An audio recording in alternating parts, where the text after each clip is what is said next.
Hello, hello, Zach Wilson, Hood County Chess Club here, continuing our series on attacking the king. Today we're looking at Blackburne's mate. And James Henry Blackburne was one of British's strongest players from about 1870 to about 1914. Kind of a romantic period in chess where a lot of theory was just coming about. Seemed like every week there was something new, something exciting. And so we're looking at this mate that involves the two bishops and a knight. So we're used to attacking with queens and rooks, the major pieces. What's really exciting about this one is that it involves the minor pieces, and as we'll see, it often attacks the fianchetto'd position defending the king. So what we can see here is that we have one bishop that's covering some runaway squares. We have a knight that's defending the attacking piece and covering another runaway square. And then, of course, we have a piece delivering the checkmate. So if you look at all of that together, you can tell that all of these squares are covered either by a bishop or a knight, and then, of course, the checkmate. You know, it can also look a variation of that where the king is off to the side, only this time it's this bishop that's delivering the checkmate. He's covering the bishop who's covering the runaway square. And of course, this one's covered by the offending bishop, and he's just stuck in the corner. Okay, so that's what Blackburne's mate looks like in its most simplest form.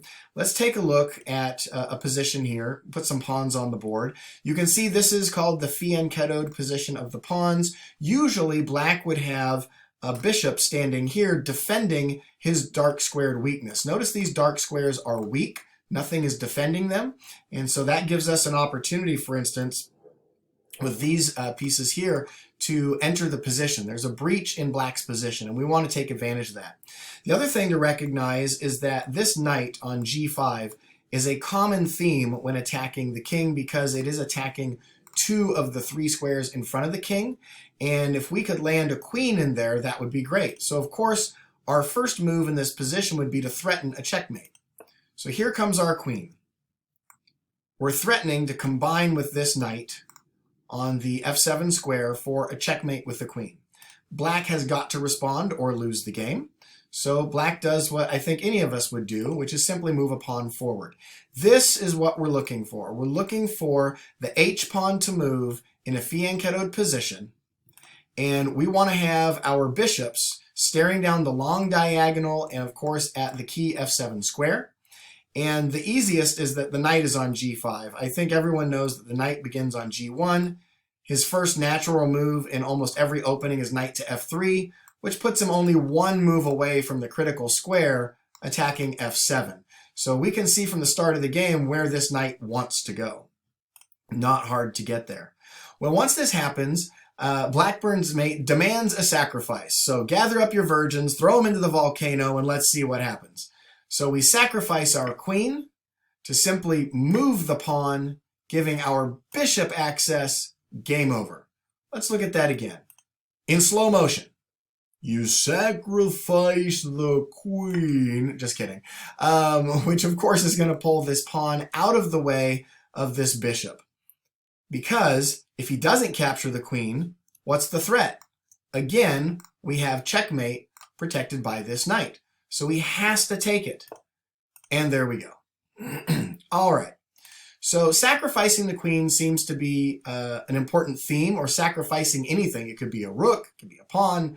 What we need to do is we need to make this pawn move out of the way, which is very similar to another mating pattern we've studied before, Brittain's mate, where we make a sacrifice to move a pawn off of a key square so that the bishops can work together. So you'll notice that sacrificing is becoming a big theme in these mating patterns. Well, hopefully I've said the word sacrifice enough to help you find the move that white needs to make here. If you haven't found it yet, pause the video, take a look, and then come back. Hopefully you found queen captures h5. Again, with the knight on g5, we are threatening checkmate on the f7 square. Black has no choice but to move the pawn, which is what we really wanted, so that this bishop can come in protected by this knight. Checkmate. Remember, this bishop down here is covering these key squares. This knight is defending this bishop who's delivering checkmate. That is Blackburn's mate pattern. And notice the pawn structure. So it's really easy to remember all these mating patterns in our Attacking the King series if you associate each one not by the name, but by the pawn structure. So this pawn structure here coming out of the fianchetto'd position where the H-pawn is moved forward is Blackburn's mate. Okay, so if we look at a game from James Henry Blackburne, we can see that, just move some of the pieces. This is a 14-move game. It goes by rather quickly. Pretty standard moves in the early 1900s that still remain today. Attacking the center. This bishop could come here for the Ruy Lopez, trying to remove the defender of this pawn. Or it could come here, attacking the weak F7 square in the Italian game. We have a lot of different options here. In this game, we chose the Italian game. Black returns the favor, attacking the weak F2 square. And so, interesting, he just immediately starts attacking. Well, let's see what this looks like. Well, we've sacrificed a bishop. We've moved the king out. I think if you've watched some of the other videos, you've learned that a king in the center of the board is a very dangerous place to be. Taking away his castling rights could be a very good compensation for sacrificing that bishop. Here comes another check. Black takes that piece as well. Man, we're just throwing pieces away left and right. Well, out comes the queen. We have our check. We have a fork. And black makes a mistake here. There are better defenses than this. Hopefully you remember not to do this if you find yourself in a similar situation. He thinks that defending his king and attacking the queen is the way to go. But here's the problem. Not only is that knight hanging, but then it opens up an attack on this poor rook. So that's what white does. And black tries to develop, loses his rook, and tries to make a threat of his own. Again, the F-pawns are the weakest in the opening position when the king is in the center. So white has to react to this immediately, which wasn't very hard. He just castles. Now this is defended by a rook and a king, no problem. Okay, so it's time to develop pieces. White's getting ready to attack the center, obviously announcing the d-pawn push for a pawn break. And now black continues. Look at all of this pressure. We've got a checkmate threat here. We've got added pressure on the F2 square. And so black doesn't seem to be too concerned about his king being exposed. White has to try and defend against the queen coming down to H2 for checkmate. And now we're just opening things up. We have two pieces defending this bishop, so it's not really wise for white to capture with the rook because then the queen's just going to come in. So we run to the corner. And here's an interesting move. You might be thinking, well, why did he move his bishop here when this pawn could take him? Well, what you missed was the discovered attack, the rook on the queen. So it gives black the opportunity to move this bishop to a place he normally couldn't move to, because if white makes the mistake of taking the bishop, black takes the queen, and that's a trade we'd make all day long. So white responds, and now look at this amazing attack building against white's king. What happened? White started out with amazing sacrifices and attacking play and getting black's king stuck in the center, and next thing you know, you've got to watch out for counterplay. Here's the check. Moving the pawn, checkmating the king in the corner. And look, we have Blackburn's mate. We've got the two bishops coming in. We've got the knight support, and he's done. Maybe this would look better to you if it was flipped from the black perspective. We'll take it back a few moves. Okay, so we can see now that we've got the threat of this bishop, the threat of this bishop coming over. This pawn is in the way, and in Blackburn's style, what is Blackburn's technique? How do I move the bishop, the pawn, to make way for the bishop? A queen sacrifice. Into the volcano she goes, and it's game over. All right, here's another quick one. Henry Blackburne was another one of England's best from 1850 to 1900. This game only lasted 14 moves. We'll start off with, wow, F4, the King's Gambit. You never see this move anymore. It was popular in the Romantic period of chess. It's since been thought to be very weak and suspicious, although Bobby Fischer played it a few times with great surprise against his opponents. So if you know what you're doing with it, it's a little dangerous, but it may just get the win you're looking for against an opponent with surprise. So again, both sides are attacking the center, developing their pieces. This hypermodern concept is, again, attacking the center from the side, simply developing pieces, getting our kings to safety. Okay, everybody's safe. But take a look at these bishops. And look at where this knight wants to go. The question is, how do we get our sacrificial queen involved in the game? Well, we're going to make a maneuver right here. See that queen maneuver? Just sidestepping over to e1. That is a very common maneuver we see today in the Italian defense, Grand Prix attack, where the queen simply comes over because she wants to go to h4. So if you see someone just slightly move their queen to the side and you don't know why, it's because she's getting ready to come out diagonally. Okay, black just continues developing. Here comes the queen, and man, look at this pressure. Strong bishops.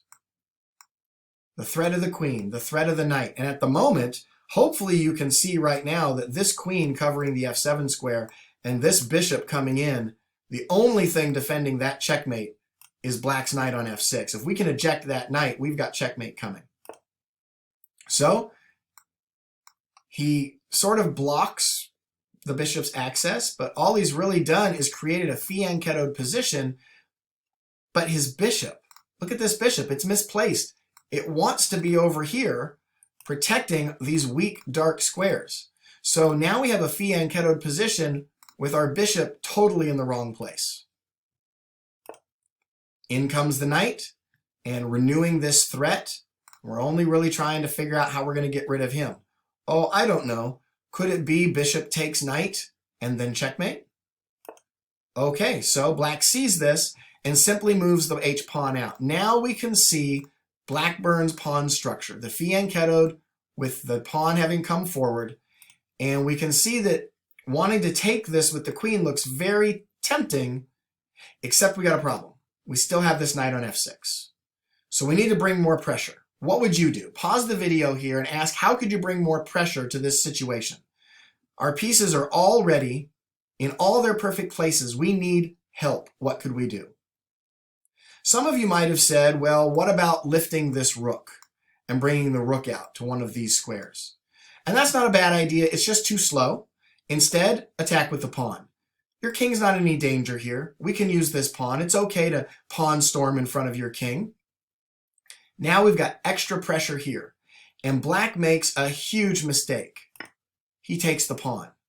Why is that a huge mistake? Because he's no longer defending where we wanted to sacrifice our queen. So, into the volcano she goes. Checkmate. All right. So, a curiously delayed knight. This is a really quick last position to take a look at.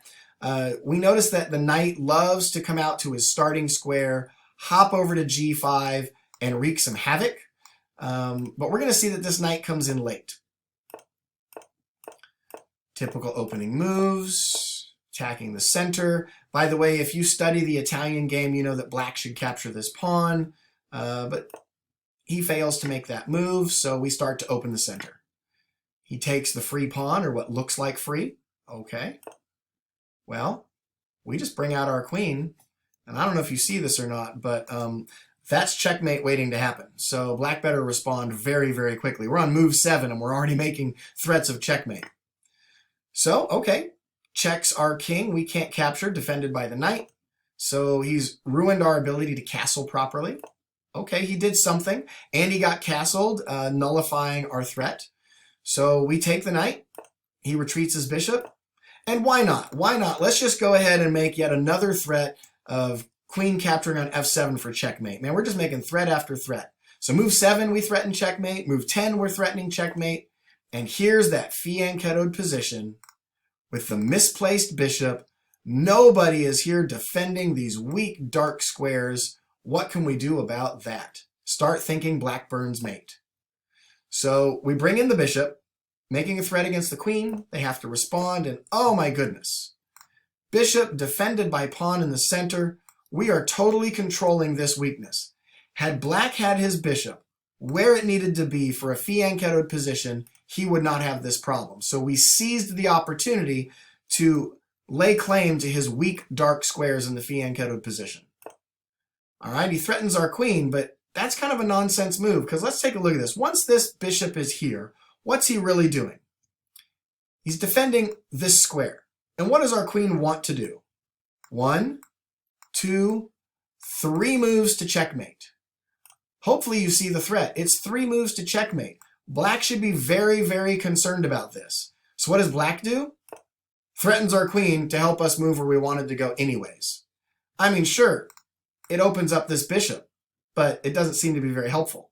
I think black figured it out by this time and said, uh-oh, let's move this pawn into place. Here it is, Blackburn's pawn structure. We've got this bishop ready. We've got this bishop ready. All we're missing is this knight to cover this square. The problem is, if we move this knight now, if we move this knight now into this square, then it's too slow. It's too slow because it gives him opportunities to do things like maybe bring a bishop out to nullify his access. So instead, we sacrifice the queen in advance. Well, the beauty of this queen sacrifice is that it comes with yet another threat. Here we are threatening checkmate. So now it's move 7, we threaten checkmate. Move 10, we threaten checkmate. Move 14, we're threatening checkmate. Goodness, goodness, goodness. What are we going to do? So black has no choice but to take. And now we bring in the knight. We're threatening 1 move away from checkmate. And what would you do as black here? Go ahead and pause the video if you want. Waste the next 15 minutes of your life. It doesn't matter what PC moves to any square on the board. Absolutely nothing can he do to stop this bishop from coming in. And so it really doesn't matter. I suppose we could have fun blocking and we could take it. What's he going to do? The king can't go anywhere. We could try to move the knight somewhere. The queen, it just doesn't matter. This bishop is coming. Okay, enough of that nonsense. So that was Blackburn's mate. I hope you recognized the pawn structure. I hope you noticed that we need the bishops and the knights working together. I hope you noticed that the pawn structure we're looking for is this fianchetto'd position where the H-pawn has come forward, and that oftentimes it demands a sacrifice. Well, until next time, please visit us on Facebook at Hood County Chess Club. Press the like button to keep up with us on local events, and we'll see you real soon.